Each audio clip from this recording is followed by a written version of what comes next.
Selamat pagi Bapak Ibu Saudara-saudari yang terkasih di dalam Tuhan Yesus Kristus. Berjumpa kembali di dalam doa pagi GKI Samanhudi 7 Januari 2021. Sebelum bersama-sama kita mendengarkan firman Tuhan dan merenungkannya, mari kita terlebih dahulu bersatu di dalam doa. Kita berdoa. Tuhan yang mengasihi kami bersyukur untuk hari yang baru yang Tuhan berikan kepada kami. Dan biarlah sebelum kami melakukan berbagai macam aktivitas kami duduk diam mendengarkan firman-Mu. Dan biarlah firman-Mu boleh menjadi suluh bagi langkah kaki kami, dan kami semakin merasakan kehadiran Tuhan di dalam keseharian kami. Di dalam Kristus kami berdoa. Amin. Firman Tuhan hari ini didasarkan dari Kisah Para Rasul 9 ayat yang ke-10 sampai dengan yang ke-19. Demikian firman Tuhan. Di Damsyik ada seorang murid Tuhan bernama Ananias. Firman Tuhan kepadanya dalam suatu penglihatan. "Ananias," jawabnya. "Ini aku Tuhan." Firman Tuhan, "Mari pergilah ke jalan yang bernama Jalan Lurus, dan carilah di rumah Yudas seorang dari Tarsus yang bernama Saulus. Ia sekarang berdoa, dan dalam suatu penglihatan ia melihat bahwa seorang yang bernama Ananias masuk ke dalam dan menumpangkan tangannya ke atasnya, supaya ia dapat melihat lagi." Jawab Ananias, "Tuhan, dari banyak orang telah kudengar tentang orang itu. Betapa banyaknya kejahatan yang dilakukannya terhadap orang-orang kudus-Mu di Yerusalem. Dan ia datang kemari dengan kuasa penuh dari imam-imam kepala untuk menangkap semua orang yang memanggil nama-Mu." Tetapi firman Tuhan kepadanya, "Pergilah, sebab orang ini adalah alat pilihan bagiku, untuk memberitakan namaku kepada bangsa-bangsa lain, serta raja-raja dan orang-orang Israel. Aku sendiri akan menunjukkan kepadanya betapa banyak penderitaan yang harus ia tanggung oleh karena namaku."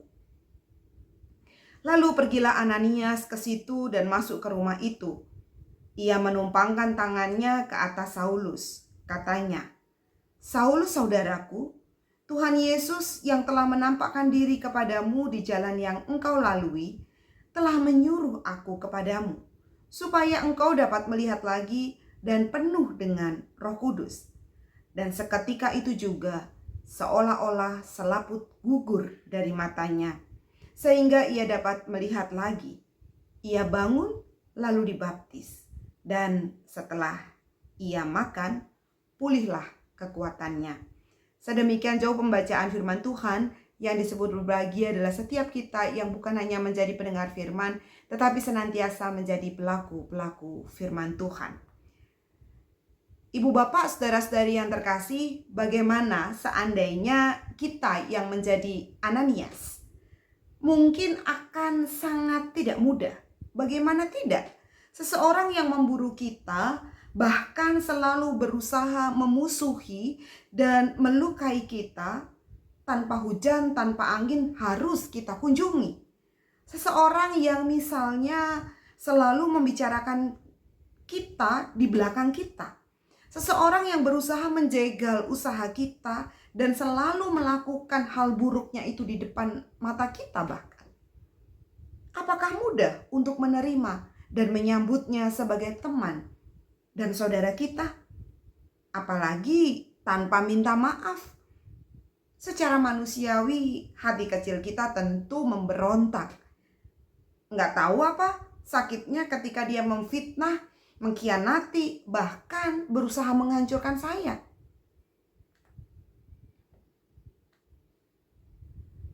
Maka kurang lebih hal ini pula yang dirasakan oleh Ananias. Firman Tuhan datang kepada Ananias. Tuhan memintanya supaya ia mengunjungi Saulus untuk berdoa baginya. Tentu ini firman yang menggetarkan dan meresahkan hati. Siapa yang tidak kenal Saulus? Dia adalah seseorang yang berupaya keras untuk menumpas para pengikut Kristus.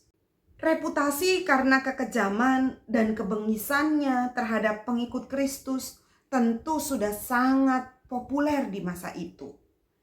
Dan pastinya tidak ada yang menandingi Saulus. Dan terhadap orang yang seperti itu, Ananias diminta Allah untuk mendoakannya.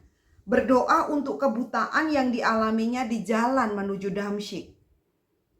Ananias sempat berargumen dengan Tuhan. Tuhan tahu gak sih siapa Saulus itu? Dia itu kan yang begini dan begitu. Dan Tuhan menjawab, dia pun alatku. Ibu bapak saudara-saudari yang terkasih, firman ini membuka mata batin Ananias. Saulus ternyata bukan hanya seorang yang kejam, jahat, dan bengis. Namun lebih dari itu semua, ia adalah alat Tuhan. Alat Tuhan yang ternyata tidak melulu seorang yang sempurna, seseorang yang baik, seseorang yang tanpa cacat dan tanpa celah. Tetapi dengan segala kelemahan dan kekurangan Saulus diperkenan menjadi alat Tuhan. Dan kesadaran akan alat inilah yang membuat Ananias pergi ke rumah Saulus. Ananias tidak dibutakan oleh api amarah dan dendam.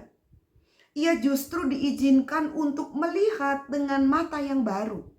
Melihat dengan mata baru memungkinkan Ananias untuk mengampuni seseorang yang dulunya penganiaya umat. Apa tanda ia mengampuni? Ia taat kepada Allah dan pergi menjumpai Saulus. Sulit, iya, tapi itu tetap dilakukannya. Ibu bapak, saudara-saudari yang terkasih, hari ini seperti Ananias, kita juga diajak untuk melihat sekitar kita, realita kehidupan kita dengan mata baru. Mudah? Tentu tidak. Ketika relasi dengan pasangan atau keluarga kita menjadi rumit, susah untuk dijelaskan, kita diajak untuk melihat dengan mata yang baru. Apa yang Tuhan kehendaki, aku perbuat. Ketika pekerjaan seolah menjadi lebih tidak bersahabat, meeting dari pagi hingga larut malam, anak-anak yang seolah jadi lebih akrab dengan gadgetnya, sementara kita seolah tak memiliki daya untuk melarangnya. Firman Tuhan hari ini mengingatkan kita. Ananias pertama-tama mau dengar apa kata Allah. Ananias tidak mengeraskan hatinya. Dan itu awal ia melihat Saulus dengan mata yang baru. Sulit memang, tetapi ia tetap melakukannya.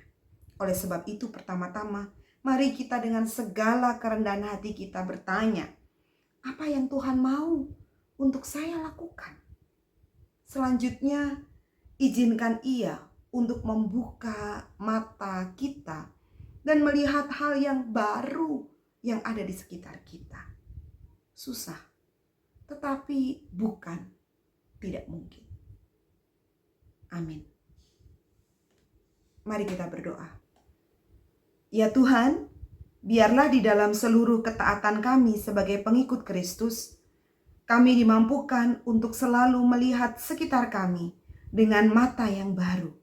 Dan pada akhirnya hidup kami memuliakan nama-Mu. Amin. Tuhan memberkati. Bagi Bapak Ibu yang memiliki pergumulan khusus dan ingin didoakan, bisa menghubungi rekan-rekan pendeta di nomor berikut.